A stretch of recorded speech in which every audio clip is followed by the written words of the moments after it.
வணக்கம்.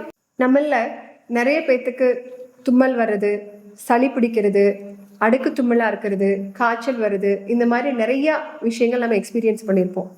சொல்ல போனால் சளி பிடிக்காத ஆட்களே இருக்க முடியாது உலகத்துல. ஸோ அந்த அளவுக்கு it is a common disease. So இந்த பிரச்சனை, இயல்பான இந்த ஒரு எளிய பிரச்சனை நம்மளுக்கு மிகப்பெரிய பிரச்சனைகளையும் ஏற்படுத்த முடியும். இதை தவிர்க்கணும் அப்படின்னம்னா உங்க நுரையீரலை பத்தி நீங்க தெளிவா தெரிஞ்சிட்டீங்க அப்படின்னம்னா இதுல இருந்து ஈஸியா உங்களை பாதுகாக்க முடியும். நுரையீரல் அப்படிங்கிறது நம்மளுடைய லைஃபோடைய ஃபர்ஸ்ட் ஆக்டிங் ஆர்கன் அப்படின்னு நம்ம சொல்லலாம். நம்மளுடைய வாழ்க்கை அப்படிங்கிறது முதல் சுவாசத்துல தொடங்கி கடைசி சுவாசத்துல நிறைவடையுது. ஸோ நம்மளுடைய வாழ்க்கை முதல் ப்ரீதிங் அண்ட் லாஸ்ட் ப்ரீதிங். அதனால அந்த ப்ரீதிங்கோட இம்பார்ட்டன்ஸை நீங்கள் அண்டர்ஸ்டாண்ட் பண்ணிக்கோங்க. உங்களுடைய ப்ரீதிங் மட்டும் நின்று போச்சு அப்படின்னம்னா உங்களால் வாய் பேச முடியாது, கண்ணு பார்க்க முடியாது, காது கேட்க முடியாது, ஃபிசிக்கல் பாடியில் எந்த ஆக்டிவிட்டியுமே நடக்காது. ஸோ அந்த மாதிரி ஒவ்வொரு செயல்பாட்டுக்கும் உங்களுடைய சுவாசம் அத்தியாவசியமாக அடிப்படையாக இருக்குது. இந்த சுவாசம் தான் இந்த உடம்பையும் பாதுகாத்துட்டு இருக்கு. இந்த சுவாசம் மட்டும் நின்றுச்சுன்னு வச்சுக்கோங்களேன், இந்த ஹோல் பாடியுமே கொஞ்சம் கொஞ்சமாக அழுகி போக ஆரம்பிக்கும். ஸோ இந்த சுவாசத்தோடைய முக்கியத்துவத்தை புரிஞ்சிருப்பீங்கன்னு நினைக்கிறேன். ஸோ இந்த நுரையீரல் கொஞ்சம் டிஸ்டர்ப் ஆகுது, நம்மளுடைய ப்ரீதிங் குறைஞ்சு போச்சு அப்படின்னம்னா ஒவ்வொரு ஆர்கனுமே டேமேஜ் ஆக ஆரம்பிக்கும். உதாரணத்துக்கு நம்மளுடைய பிராணசக்தி இதயத்துக்கு போகிறது கொஞ்சம் குறைஞ்சிருச்சு அப்படின்னம்னா ஹார்ட் அட்டாக் வரும். மூளைக்கு போகிறது குறைஞ்சிருச்சு அப்படின்னம்னா நம்மளுக்கு பிரெயின் ஸ்ட்ரோக் வரும். லிவருக்கு போகிறது குறைஞ்சிச்சுன்னா லிவர் டேமேஜ் ஆகும். எந்த ஒரு ஆர்கனுக்கு இந்த பிராணசக்தி கிடைக்கலைனாலும் அந்த ஆர்கன் கெட்டு போக ஆரம்பிக்கும். ஸோ இப்போ நம்மளுடைய பிராணசக்தி நம்ம உடம்புல சர்ப்ளஸாக இருந்ததுனா தான் நம்மளுடைய முழு ஆரோக்கியம் மேம்படும். இதை மேம்படுத்திக்கணும் அப்படின்னம்னா உங்கள் நுரையீரலை நீங்கள் பாதுகாத்துக்கணும். பொதுவாக இன்னைக்கு நுரையீரல் டேமேஜ் ஆகிறதுக்கு என்னென்ன பிரச்சனைன்னு பார்த்தீங்கன்னா, ஃபர்ஸ்ட் விஷயம் நம்ம அதிகமாக சோகமாக இருக்கிறது. மென்டலி நீங்கள் அடிக்கடி நீங்கள் டென்ஷன் ஆகுறீங்க, சோகமானீங்கனாலும் உங்களுடைய நுரையீரல் சிரித்து போயிடும். ரெண்டாவது, தேவையான அளவுக்கு தண்ணி குடிக்கல அப்படின்னம்னா உங்கள் நுரையீரலில் அதிகமான மியூக்கஸ் ஃபார்ம் ஆகி அதுவே உங்களுக்கு கன்ஜஷன் கிரியேட் பண்ணும். மூன்றாவது விஷயம் க்ளோஸ்டு ரூம்குள்ளே இருக்கிறீங்க, ஏசிக்குள்ளே இருக்கிறீங்க அப்படின்னம்னா ஃப்ரெஷ் ஏர் கிடைக்காம உங்களுடைய கார்பன் டை ஆக்சைடையே நீங்கள் ரிப்பீட்டடாக நீங்கள் சுவாசிச்சுட்டு இருப்பீங்க. நிறைய பேர் கோவிட் டைமில் மாஸ்க் போட்டதுனால அவங்களுக்கு நிறைய பிரச்சனையாச்சு. என்ன காரணம் அப்படின்னு பார்த்தீங்கன்னா, அந்த மாஸ்க் இருந்ததுனால அவங்க வெளிவிட்ட கார்பன் டை ஆக்சைடையே அவங்க மறுபடியும் ரிப்பீட்டாக அவங்க சுவாசிச்சதுனால அவங்களுடைய பாடியில் ஆக்சிடேட்டிவ் ஸ்ட்ரெஸ் அதிகமாகி அதனால நிறைய காம்ப்ளிகேஷன் ஆச்சு. அதனால ஃப்ரெஷ் ஏர் இருக்கிற மாதிரி பார்த்துக்கிறது ரொம்ப நல்லது. நீங்கள் சுவாசிக்கக்கூடிய காற்று கார்பன் டை ஆக்சைடு அளவு அதிகமாச்சு அப்படின்னம்னா உங்களுடைய பிளட்லையும் அந்த கார்பன் டை ஆக்சைடு அதிகமாகி கார்பாக்சி ஹீமோக்ளோபின் அதிகமாகும். இதனால நம்ம பாடியில் ப்ரெஷர் அதிகமாகிறது, ஹார்ட் ப்ராப்ளம் ஆகுது, ஸ்கின் ப்ராப்ளம் ஆகுறது, டைஜஸ்டிவ் இஷ்யூ ஆகுது, நிறைய பிரச்சனைகள் தொடரும். அதனால ஃப்ரெஷ் ஏர் அப்படிங்கிறது ரொம்ப இம்பார்ட்டண்ட். அடுத்த விஷயம், ஃபிசிக்கல் ஆக்டிவிட்டி இல்லாமல் இருக்கிறது.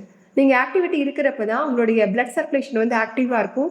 அதனால oxygen and carbon di oxide transportation ஈஸியாக இருக்கும். ஸோ இதெல்லாம் இந்த காரணங்கள். இதிலிருந்து நம்ம எப்படி நம்ம நுரையீரலை பாதுகாக்கிறது?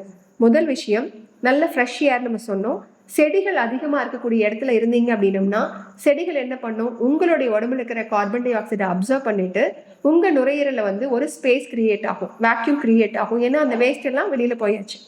இப்போ உங்களுடைய லங்ஸ் செடிகள் விடக்கூடிய ஆக்சிஜனை அப்சர்வ் பண்ணி உங்களுடைய ஆக்சிஜனுடைய லெவல் அதிகமாகும். ஸோ இது ரொம்ப அற்புதமாக உங்களுடைய கார்டியாக் ஹெல்த்தையும் இம்ப்ரூவ் பண்ணும், லங்ஸையும் இம்ப்ரூவ் பண்ணும், ஓவரால் பாடியோடைய ஹெல்த்துக்கும் இம்ப்ரூவ் பண்ணும். ரெண்டாவது விஷயம் டஸ்ட். அதிகமான தூசு இருக்கக்கூடிய இடத்துல இருந்து நீங்கள் கொஞ்சம் விலகி இருக்கணும். இன்னைக்கு தவிர்க்க முடியாமல் இருக்குது. இப்போ தூசான ஒரு புகையை தான் நம்ம சுவாசிக்கிறோம். அதிகமாக ட்ராவல் பண்ணுறப்ப புகை உள்ளே போகுது, அல்லது ஒரு கட்டிட வேலையாயிட்டு இருக்கு, டஸ்ட் பார்ட்டிகல்ஸ் போகுது. ஈவன் வீடுகளில் கூட நம்ம ஒரு 4 நாள் 5 நாள் நம்ம ரொம்ப பிஸியாக கூட்டாமல் விட்டுட்டோம் அப்படின்னம்னா டஸ்ட் அதிகமாகி அதனாலேயும் நம்மளுக்கு டஸ்ட் பார்ட்டிகல் அதிகமாக உள்ளே போகிறப்ப பிரச்சனையாகும்.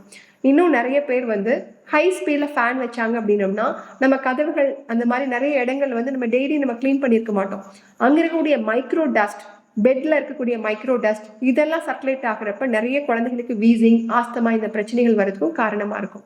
ஸோ இதையெல்லாம் தவிர்க்கிறதுக்கு டஸ்ட்டை நம்ம முடிஞ்ச அளவுக்கு இல்லாமல் பார்த்துக்கிறது, ரெகுலர் நம்ம கிளீனிங் வச்சுக்கிறது ரொம்ப இம்பார்ட்டன்ட். வேறு அவாய்டே பண்ண முடியாத விஷயங்களில் நம்ம டஸ்ட்டுக்கு எக்ஸ்போஸ் ஆனோம் அப்படின்னம்னா அதை க்ளீன் பண்ணிக்கிறதுக்கு ஒரு சிம்பிள் மெத்தட், யோகா மெத்தட் இருக்குது. அதுக்கு பேர் கபாலபதி கிரியான்னு சொல்லுவோம்.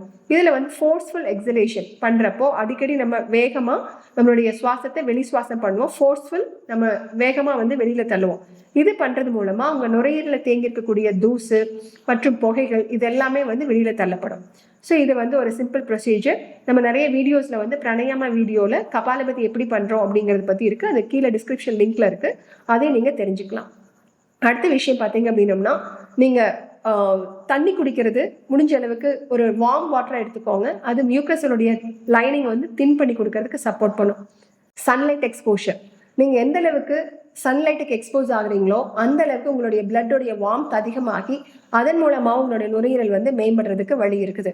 நீங்கள் சாப்பிடக்கூடிய உணவுகள் அதிகமாக சில்னஸ் இல்லாமல் முடிஞ்ச அளவுக்கு வார்மாக இருக்கிற மாதிரி பார்த்துக்கோங்க. எஸ்பெஷலி குளிர்காலங்கள் பனிகாலங்களில் லங் ஃப்ரெண்ட்லி ஃபுட்டுன்னு சொல்லுவோம், லங் வார்மிங் ஃபுட்.